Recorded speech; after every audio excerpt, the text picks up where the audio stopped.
सभी बड़ों को नमस्कार। आज एक नई कथा सुनाने जा रहा हूँ। शिक्षाप्रद प्रेरक प्रसंग कहानी।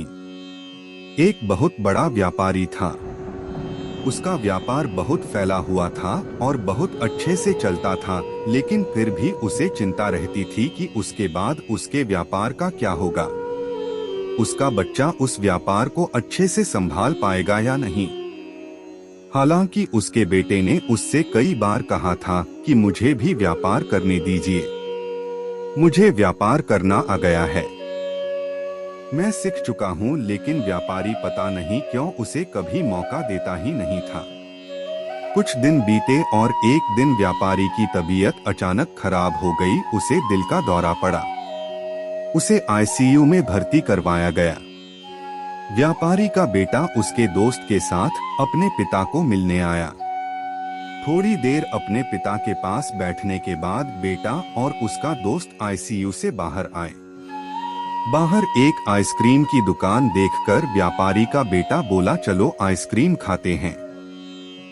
उसके दोस्त को ये जानकर बड़ा आश्चर्य हुआ कि बाप आईसीयू में है, बिजनेस का क्या होगा पता नहीं।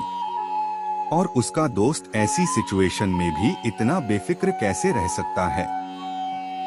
वो दोनों दुकान गए और आइसक्रीम लेकर खाने लगे।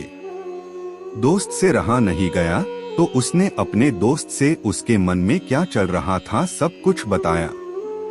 व्यापारी का बेटा बड़ी शांति से बोला कि दोस्त, मैं परिस्थितियों को स्वीकार करना सीख गया हूँ। मैं श्री कृष्ण का बड़ा भक्त हूँ, इसलिए उनके बताए रास्ते पर चलता हूँ।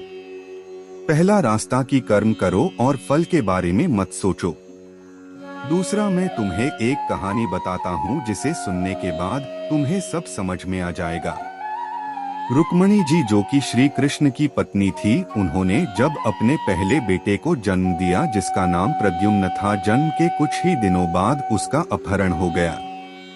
रुक्मणी जी अपने बेटे के गम में बहुत उदास रहने लगी, रोने लगी। तब श्री कृष्ण जी ने उन्हें समझाया कि हमारा बेटा सब कुशल है जहाँ भी है, इसलिए तुम उसकी चिंता करना छोड़ दो, खुश रहो और स्वस्थ रहो। यह उनसे खुद भगवान श्री कृष्ण ने कहा था। फिर भी रुक्मणी जी ने अपने बेटे की चिंता नहीं छोड़ी, पर आखिरकार 18 साल बाद प्रद्युम्न घर वापस लौटा। वह विवाह करके लौटा था और समस्या यह थी, उसने अपने से 20 साल बड़ी महिला से शादी की थी। रुक्मणी जी को इस बात की खुशी थी कि उसका पुत्र वापस आ गया, लेकिन इस बात से वो फिर से दुखी हो गई कि उसके पुत्र ने अपने से बड़ी उम्र की औरत से शादी क्यों की। उनको दुखी देखकर श्री कृष्णा ने उन्हें समझाया, जो हुआ अच्छा हुआ, उसके बारे में मत सोचो, उसे स्वीकार करो और खुश रहो। बावजूद इसके कि भगवान ने फिर से उन्हें समझाया, रुक्मणी जी को इस बात को स्वीकार करने में 8 वर्ष लग गए। इस तरह से रुक्मणी जी ने अपने जीवन के 26 साल दुख में बिता दिए, सिर्फ इसलिए क्योंकि वह परिस्थितियों को स्वीकार नहीं कर पाई। यह कहानी खत्म करने के बाद व्यापारी के बेटे ने अपने दोस्त से कहा कि मैंने परिस्थितियों को स्वीकार करना सीख लिया है, मैं अपने लक्ष्य पर ध्यान दूंगा, बिजनेस भी अच्छे से करूंगा और आगे जो होगा उसे स्वीकार करूंगा। दोस्तों, छोटी सी ये कहानी हमें बहुत ही मूल्यवान सीख देती है कि अगर हम अपने जीवन में आने वाली घटनाओं को स्वीकार नहीं करते तो हमारा जीवन बहुत कठिन होगा, और अगर हम उन्हें स्वीकार करते हैं तो हमारा जीवन बहुत सहज हो जाएगा। दोस्तों, इस वीडियो में बस इतना ही। मिलते हैं अगले वीडियो में। अपना ख्याल रखिएगा।